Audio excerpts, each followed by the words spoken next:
चलो पिछली क्लास में क्या हुआ था, क्या पढ़ाया था, इंडिया के बारे में पढ़ाया था ना, बाउंड्री नहीं बताए थे। अब चलो यहाँ देखो ये इंडिया है, पिछली क्लास में बता चुका हूँ। और एक चीज यहाँ पे ध्यान दो आप लोग, देखो इंडिया का जो बाउंड्री है कौन कौन सी कंट्री से सटा हुआ होता है। तो देखो सबसे पहले हम साउथ में देखते हैं, साउथ में कौन सी कंट्री आती है, श्रीलंका, श्रीलंका आती है ना, श्रीलंका साउथ में। ईस्ट में बांग्लादेश, बांग्लादेश। और नॉर्थ में नेपाल मान लो,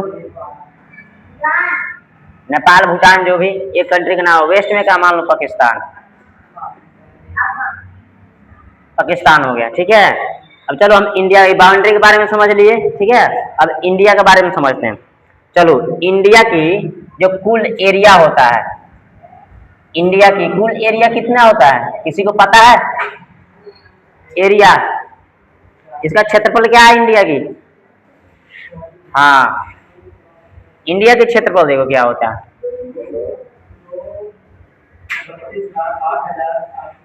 यानी 32,87,263, इतना इसकी किलोमीटर स्क्वायर होता है। क्या होता है, इसकी एरिया होता है। हमारी जो ये इंडिया है इसकी टोटल एरिया कितनी होती है, 32,87,263 किलोमीटर स्क्वायर, यानी इसकी टोटल एरिया इतना होती है। समझ गए तुम लोग।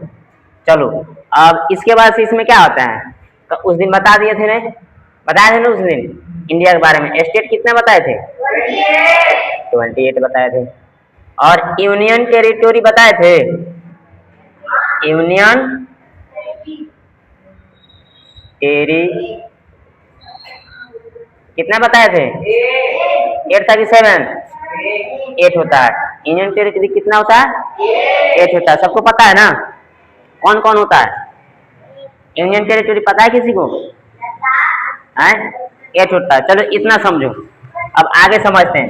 अब एक चीज और समझो, चलो इसको मैं बाद में देखता हूँ, अब आगे समझो। जो इंडिया की, यहाँ पे देखो इंडिया की जो लेंथ है ये उत्तर से यानी नॉर्थ से साउथ की तरफ कितने इसकी है, लेंथ है इसकी, north to south, north south, इसका कितना होता है बाबू, 3214 किलोमीटर, यानी 3,214 किलोमीटर। इंडिया की लंबाई मतलब कितनी है, यहाँ से यहाँ दूरी कितनी है, नॉर्थ और साउथ की दूरी कितनी होती है, यानी 3214 किलोमीटर, 3,214 किलोमीटर होता है। कहाँ से कहाँ तक, नॉर्थ से साउथ की तरफ। अब देखो वेस्ट से ईस्ट की तरफ, वेस्ट से ईस्ट की तरफ इंडिया की कितनी होती है डिस्टेंस, ये होता है 2,933 किलोमीटर होता है। कितना होता है, 2,933 किलोमीटर होता है। इतना समझ में आ गया, इसकी लेंथ तुम लोग समझ गए। एरिया क्या होती है इंडिया की, एरिया समझा दिए। उसके बाद वेस्ट से ईस्ट की दूरी क्या है और नॉर्थ से साउथ की दूरी क्या है, समझ रहा बात को, इतना चीज समझ गया।